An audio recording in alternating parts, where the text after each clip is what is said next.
Woo! Goddamn. Goddamn Ravens. Shit. Goddamn. You know what I'm saying? Listen.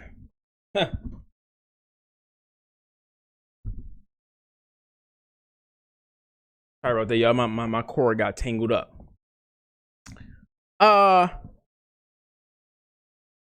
Listen, man. This actually not gonna be a long one. The Ravens took care of business. They took care of business as they should. As they should have. Jags is a tough team. Trevor Lawrence is a tough kid too. I actually fuck with a lot of guys over on Jacksonville.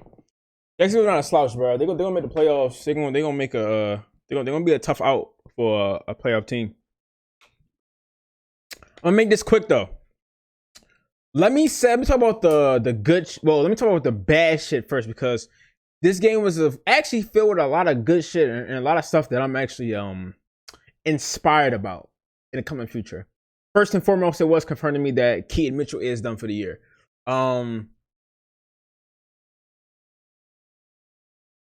If y'all saw the freeze frame of when Keaton got hurt, it was bad. They took him immediately to the locker room, seen an X-ray, and knew he was done. But it wasn't anything like structural. It was actually ligament wise. They are almost, unfortunately, 99% sure that his ACL is gone. So yeah, that sucks though, because now we literally only have Gus and Justice Hill. And I'm gonna be honest, my biggest fear is that the Ravens bring back Melvin Gordon. I'm actually fucking terrified if they bring back Melvin Gordon. Very terrified if the Ravens bring back Melvin Gordon, bro. We gotta it gotta be a running back out there on the street. Somewhere that we just haven't played yet or something like that. I don't know, man. That sucks though. I'll be honest, man. I fuck with Keaton so much, man. That fucking sucks, bro. That sucks. Him and JK being gone for the year is actually a really huge blow. Literally the two best running backs on the Ravens are gone. Well, I'm sorry. Two running backs on the team not named Lamar Jackson. That's not a joke, but that's just reality. Are gone for the year. That fucking sucks. First off, so prayers up to Keaton, man. I hope wishing him a speedy recovery. The second thing that bothers me is the defense, and when I say the defense, it's really the rushing defense that bothers me. There were times where Travis Etienne, man, if this game didn't get out of hand, bro, if this game was kind of close, bro, Travis Etienne could have really had his way against the Ravens rush D. I'm not going to lie. Bro, you seen it last week against the Rams when Kyron was running the fucking air out the ball versus the Ravens. That shit was bad.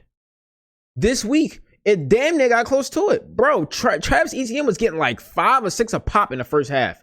I'm not going to lie, bro. He really could have went crazy had the Jags not fucked up multiple times going into the red zone. Like, this game really could have been way closer had the Jags actually not fucked up. I'm gonna keep it G real. They was literally in the red zone 4 times where they did not score. 4 extra times they was in the red zone, they literally did not score at all. Let's just say for the sake of argument, right? Those 4 times, they just take field goals. Bro, that's literally 12 points. The score is 19-23. Obviously, they still lose that way, but let's just say one of those times it turns into a fucking touchdown. That's literally 6 points gone, or 7 points gone off their total, just off the strength of them not scoring in the red zone, and they're fucking up. This game could have been way closer. I'm gonna be honest. Definitely could have been way closer for us, and could have possibly went differently. But the reason why I mentioned the running game is because our next two teams, I'm nervous.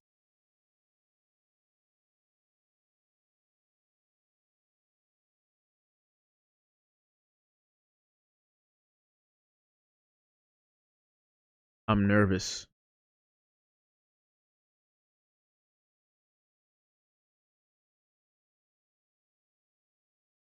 Over there, December 31st. I'm nervous. I'm not gonna lie to y'all. I'm nervous. Y'all already know about C-Mac. C-Mac, fuck running the ball. C-Mac is probably gonna touch the ball next Monday about like 30 times. I'm not bullshitting when I say that. He's gonna touch that bitch about 30 times. Between him running and catching that ball. We can guess the stat sheet right now. Like realistically, I'm not gonna lie. C-Mac might run the ball 22 times and catch that bitch like 6 or 7 times. That's really 28, 29 touches between rushing and receiving. He's going PQ and roll. I need them boys locked in. I'm not gonna lie. I need them boys locked in. The rushing attack bothers me. And then after that, we gotta see Devon Achane and Raheem Mostert.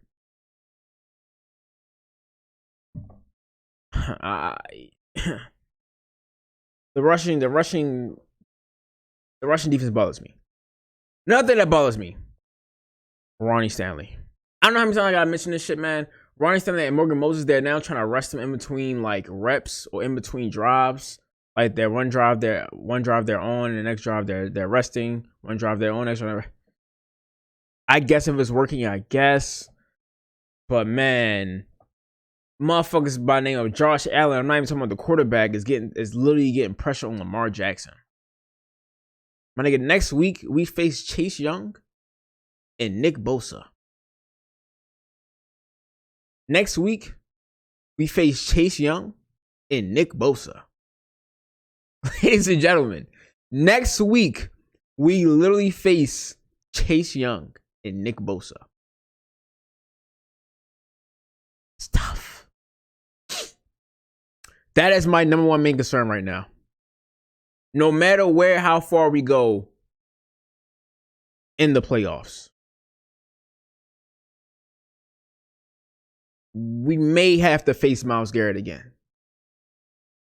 We may have to face Chris Jones. We're going to have to face Bradley Chubb. In 2 weeks, we may have to see him again. That's tough. The tackles are the biggest problem, and I hope I'm wrong, but I fear that could hold this team back. Ronnie, enjoy your swan song as Raven, brother. But I need the Ravens' number 1 draft pick next year to be a tackle for sure. Now I know we have the kid Voorhees, I believe that's his name. Voorhees, whatever his name is, tall, big ass kid that we drafted late, like 6th, 7th round of this year's draft. Basically, like stockpiling him for this upcoming year. So we may not draft that early if we believe he can. Excuse me. If we believe he can like make some noise later on. But bro, I don't know, man. We gonna have to do something. We're gonna do something. Other than that, though, I believe a few things. I do believe Lamar Jackson is the MVP, but I think it's gonna be hard for him to win the MVP just because of his numbers. His numbers are not blowing you off the charts. Like it's nothing spectacular, and it sucks because he is having a great season. Lamar is having a really good season, but nothing about him outside that interception he threw early. That interception was actually really fucking bad because he had Odell and Isaiah Likely in front of him wide the fuck open, and also Zay Flowers only had one catch today, which is a problem. Zay was open in front of Lamar a couple times, like on a hitch, literally in front of his face a couple times, and Lamar just didn't throw to him. But nonetheless, Lamar's having a really good season, but you gotta remember, man, probably for like the first half of the season, most of his like red zone touchdowns were getting fucking garnished and snatched by Gus Edwards. That's about 8 touchdowns gone off of his total. Then on top of that, you guys, I remember too, in that fucking Steelers game, I think it was that the Colts in the Steelers game, if I can remember correctly. I think there was a total between the two games about like 4 drop touchdown passes by Ravens wide receivers. So that's about 12 additional touchdowns that could have went to Lamar Jackson. If my math is correct, I think that will put him at like 29 or 30 on the year. But I don't think he's going to win it. I don't even know if a quarterback should win it this year.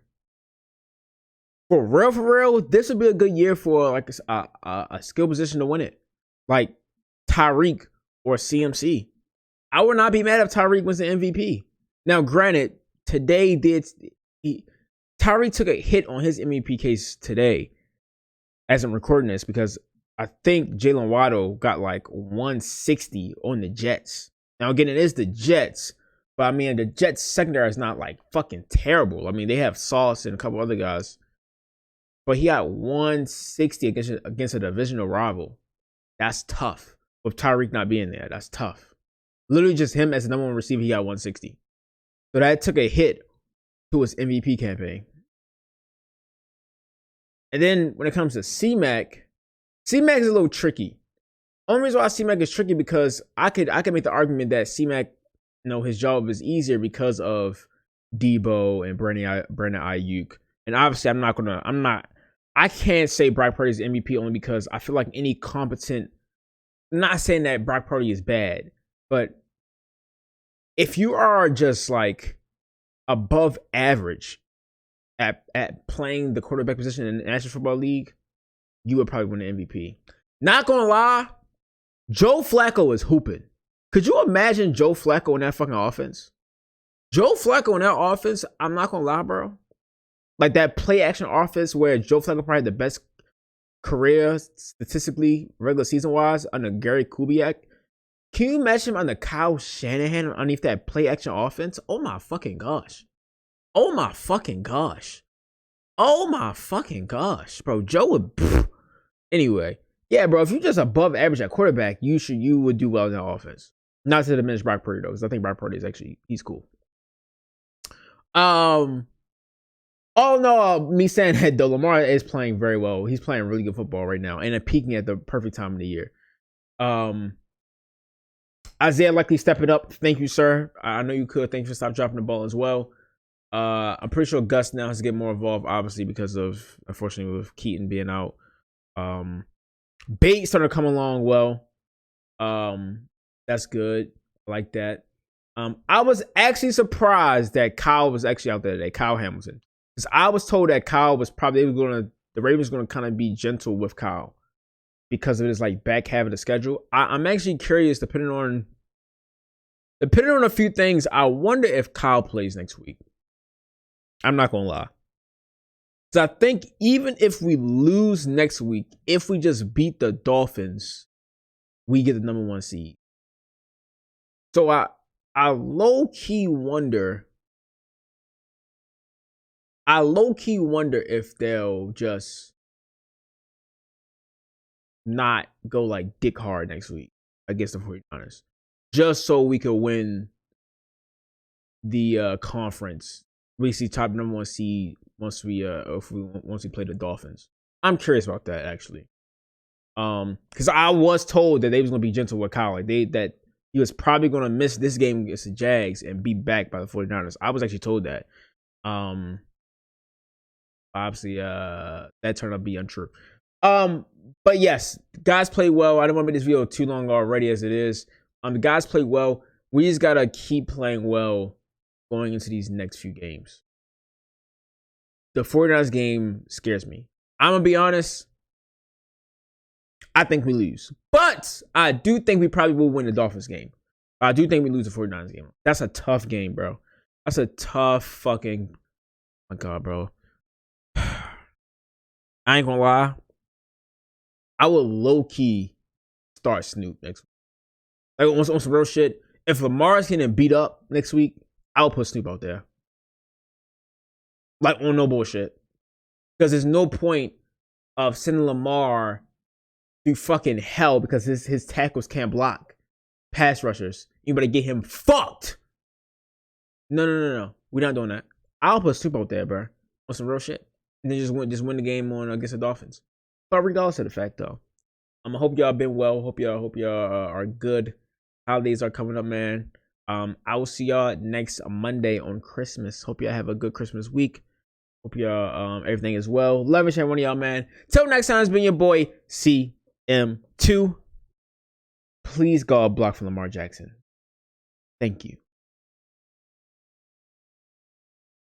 I did not mention the DBs.